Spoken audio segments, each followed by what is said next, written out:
At center stage of the infield, Craig Stammen finds a rare perspective with a lasting pitch. To be able to challenge yourself out on the mound and be able to take on the best players in the world, you're out to prove yourself, out to prove that you belong. Whatever happens on the baseball field, it's not going to matter knowing that Jesus says yes to you in heaven. The San Diego Padres middle reliever and spot starter shoulders a heavy load of innings as the team's durable, effective, and savvy 12-year veteran. What is the one pitch that served you well over the years? It's my sinker, my two-seam fastball. It's when I get in a sticky situation, 9 times out of 10, that's what I'm going to. Not necessarily always for the strikeout, but I know it's an effective pitch that I can locate. It gets a lot of outs for me. I've been blessed to be able to have a lot of movement. It just comes and tails and drops 5-6 inches right at the last end, and they usually beat it into the ground for a ground ball. Is it difficult for you to surrender the ball and release its results?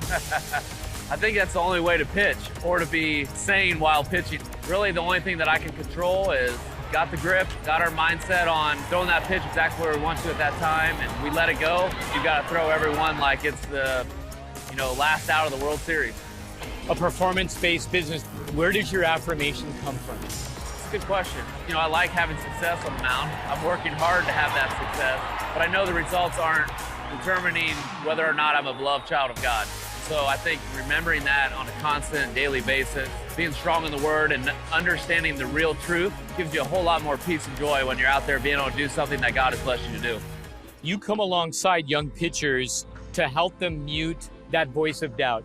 What do you do to reaffirm that voice of belief? Yeah, and it's probably the hardest thing to do with baseball. We all think it's physical out there on the mound, but most of it's in our head. And, to get rid of that doubt is basically how you find success.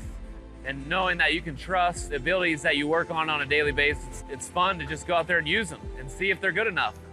What is a small-town Ohio guy like best about playing in San Diego?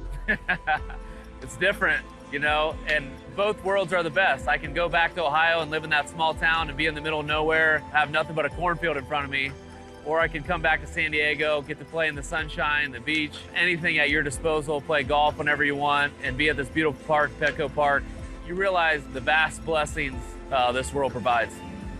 The ultimate professional in a clubhouse setting, to be a leader there, what is it? I think authenticity is the number one trait that I like to have within the clubhouse and my friends and family.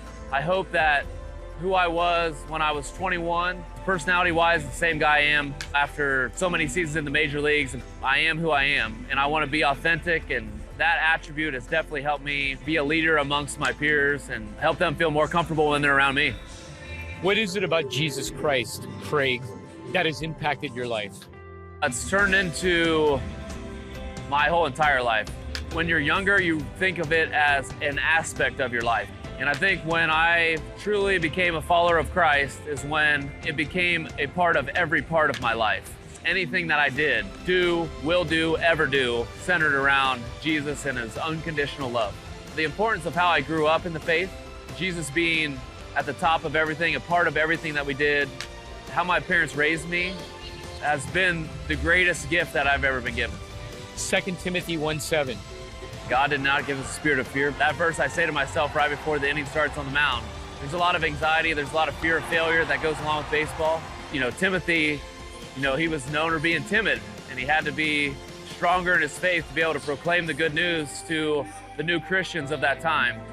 And so my little piece of that is out there on the mound. I've got to have that faith that I know who my Savior is.